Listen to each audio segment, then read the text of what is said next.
James Arthur from Knoxville Tea Party in Tennessee. I met James on the steps of the Supreme Court, one of the Obamacare cases. He's going to present to us Knoxville Tea Party's project to give Frederick Bastiat's The Law, a Tea Party staple, to all the legislators in the state of Tennessee.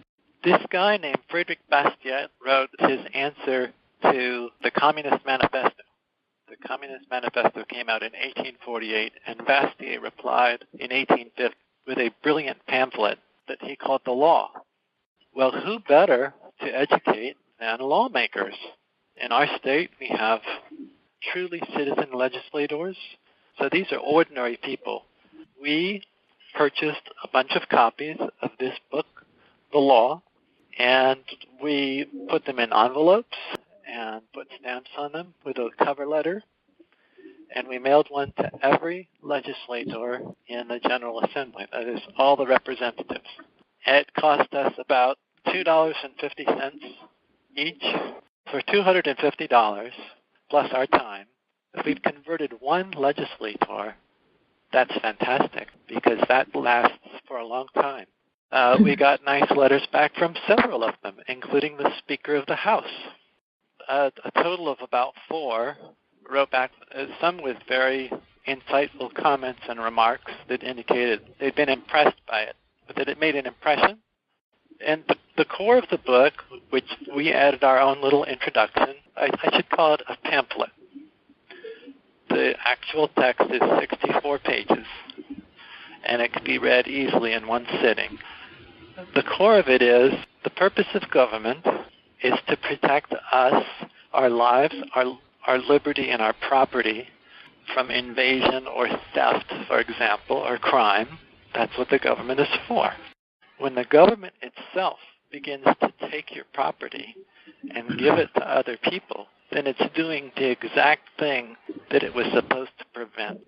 So we put that in just a couple of paragraphs in the front of the mailing, even to the people who are not sympathetic, who would be upset probably to get a mailing from the Tea Party.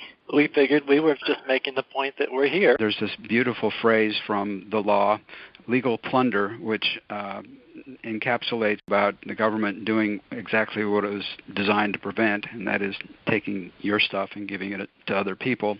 Bastiat's The Law is one of 3 books that Ronald Reagan recommended that everyone read, the other 2 being The Road to Serfdom by Hayek and Henry Hazlitt's Economics in One Lesson. I worked on 4 campaigns in the last midterm election, and there were some young kids, and one of them somehow brought up The Law and how it was a great book that I ought to read. It turned out that he had gotten it from a group that had gotten it from us. Greg Britton is our next presenter. Greg is with Redlands Tea Party in California. Very large, very dynamic tea party. Greg is an attorney in private practice. Excited to talk about our canvassing program, which has been growing. And this past year, we made 19,000 approximately voter contacts in the first and second round elections. We do a voter guide. You get copies of our 2014 version, and there was a 2016 version and a 2018 version. Redlands is about 60 miles east of Los Angeles. I describe it as we're almost back in America. There have probably been some races that have turned on our canvassing operation here and focused in Redlands. The DA in this past election, a state senator in the prior election, maybe a city council person this time. Candidates know what we're doing, and I think we were able to score the first debate between the Republican candidates for governor in 2018 was at our meeting, and the first debate between the 2 conservative candidates for Republican Party chair just this past January had their debate at our meeting, and I think that's in large part because of our canvassing operation. Politicians know what we're doing and value it. So that gives us entree and contact and influence because of it. How do you get 19,000 of these distributed with volunteers? How do you do that? That's amazing. We're not knocking on doors. So some of the people may. We just ask them to write a message and leave the package at the house. So that helps. More people are willing to distribute the literature than they are to go and knock on a door, and there's a group of maybe 30 to 40 people that are doing this. They get a bag. Here's your walk-in list. Here's your bag of materials, and go or distribute it. We coordinate with the candidates. We always get a candidate to give us the voter info. This time we work closely with the Republican congressional candidate in our area, and basically the candidate doesn't do canvassing he did some, but mostly they direct their canvassing efforts outside of Redlands, and we handle the matter in Redlands and surrounds. And other candidates do the same, so that lets them focus their efforts. Flyer, card, whatever it is the candidates are distributing themselves, they give a supply to us, and then we staple that into a bundle with our voter guide on the outside. And you mentioned you handed out 19,000 of these this go around. That must have cost a pretty penny. Are you able to share with us what it did cost and how you raised the money? It cost less than $2,000 for some really nice material. And I think our printer gave us, he's not real active, but I think believes in the cause and gives us deals and charges us an amount probably less than what he might charge somebody else for the same quality of paper and printing and color and whatnot. We're going to go on now to Mark Doherty. Mark, from 2009 to 2011, was treasurer of Shenandoah Valley Tea Party Patriots here in Virginia. From 2012 to 2013, he became the chairman of Virginia Tea Party Patriots Federation, which has since become Virginia Tea Party. And from 2014 to 2019, since he was leader of the statewide federation, he remained active in Virginia Tea Party, and he is leader of VTP's local government committee, which makes him eminently qualified to talk about his project, which has to do with cost comparisons, getting bang for the buck, tax revenue versus quality of services out of local government. The Virginia Tea Party created the local government committee, which is in the process of evaluating the 95 counties and 38 independent cities in Virginia. We've identified 16 general government indicators or key performance indicators. We have a point range for each of those, so we can come up with a total score for general government.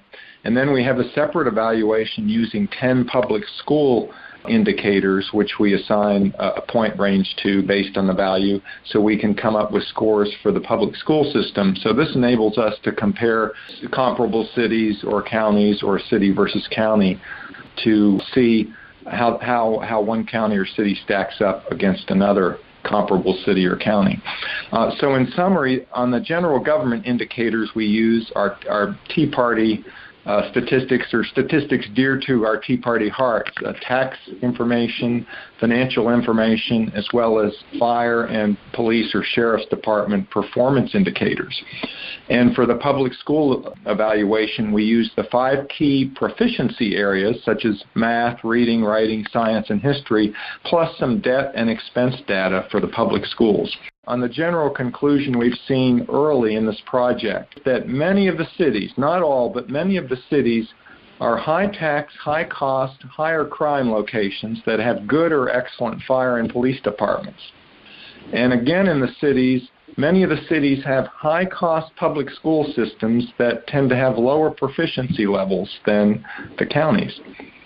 Now the counties are somewhat opposite. They tend to be lower cost, low tax, lower crime areas with fair to good fire and sheriff's department performance. We've so far completed counties and cities that add up to 23% of the population of Virginia, and we're working in another chunk that will take us to about 50% of the population of Virginia once we complete those counties, and then we'll go on from there.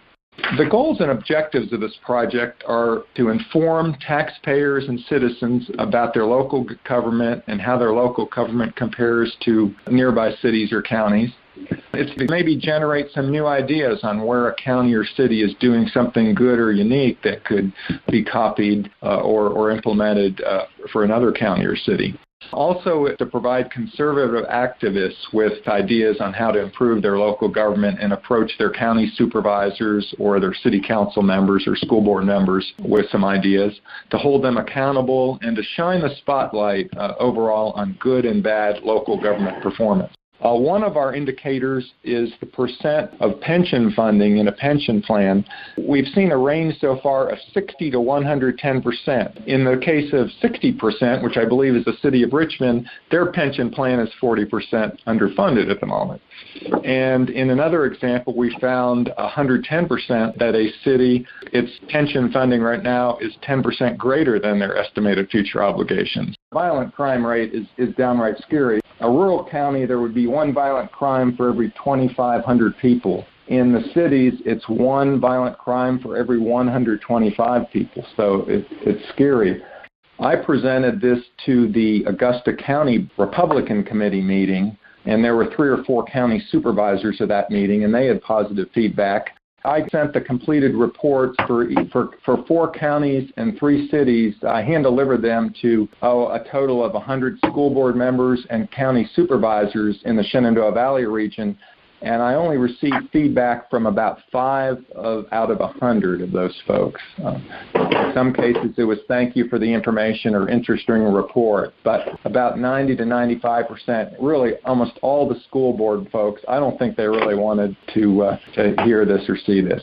We did create a news release and sent it in the Shenandoah Valley region as a test case to, I think, 1 TV station and 4 print medias, local newspapers, and 0 out of those 5 picked the information or story up, unfortunately, for some reason. I'm the last presenter. Potomac Tea Party. Potomac Tea Party started as Alexandria Tea Party in Northern Virginia across the river from Washington, D.C. in 2009. We changed our name in 2018 to better promote Tea Party core values to the nation: limited government under the Constitution, free markets, and fiscal responsibility. We are 9% national now. We had a project to draw in walkaway folks. I'm going to explain what the walkaway campaign is. It began in May of 2018 when a gay hairdresser in New York posted a video on YouTube as to why he left the Democrat Party and liberalism behind. And since that time, there were over 200,000 people who followed him out of the Democratic Party. So this was quite unprecedented. I'd never seen anything like it in my lifetime. I thought it was quite amazing. And so we at Potomac Tea Party started a little project to track their progress and try to introduce them to Tea Party values and see if we could draw some of those folks into our orbit. And there's a very diverse group. There's gay people, transgenders, there's black people, there's Christians, there's old people. The crowd tends to be a bit younger. And I went to the dinner at the Trump Hotel. They had a national event. The crowd there was a little bit older because it was a high-dollar event. But in general, the walkaways do tend to be a bit younger. It's a younger cohort than Tea Partiers, generally speaking. This movement has been accused of being fake and Russian bots and whatnot. But if you look at the hundreds of posts and videos from the walkaway people, you'll quickly come to the conclusion that I did, that it's a genuine movement and these people are for real. Some of them left because of the lack of patriotism in the Democratic Party, the way they treat the military, the way they treat first responders, the police. One person left because there's still 55,000 homeless people in Los Angeles. That's after decades of Democrat rule there. Some people left because of the fascistic behavior of their so-called friends in the Democrat Party. They couldn't express a contrary opinion or even ask a question without those people jumping down their throats, and they got tired of it and they walked away. Now, as I mentioned, they did have a rally in Washington, D.C. There were reports that it drew 5,000 people. Brandon Strzok, the gay hairdresser who started this whole thing, he's quite charismatic and comes across well on TV, so he's given lots of interviews, and he was actually on Mike Huckabee's show singing a country song with the lyrics changed about breaking up with Hillary Clinton. We at Potomac Tea Party viewed this as an opportunity for the right, and we did what we could to encourage it. We created a page on our website to give the walkaway news. We created an open letter to the walkaway campaign. We said that they had friends in the Tea Party if they come take a look, and we encouraged them to take a look at the nation's founding principles and documents as they were now being free thinkers for the first time maybe in their lives. Our open letter was read by thousands of people. We've been on the radio in 4 states about this: in Virginia, Michigan, Florida, Pennsylvania. We had an editorial in the Daily Signal that was penned by Jeff Walyas. I was on One American News for it. We did a booth at an Irish festival in Alexandria, Virginia, and this young man comes up. His name was Dylan. He was a walkaway. And I said, well, what's your deal? Why'd you walk away? And he said, well, all my friends around me were talking about how Trump was a fascist, and that just didn't make any sense to me. If he were a fascist, he'd be closing down newspapers and putting people in jail, and that's clearly not the case. Trump's clearly not a fascist. These people are nuts, and I'm walking away.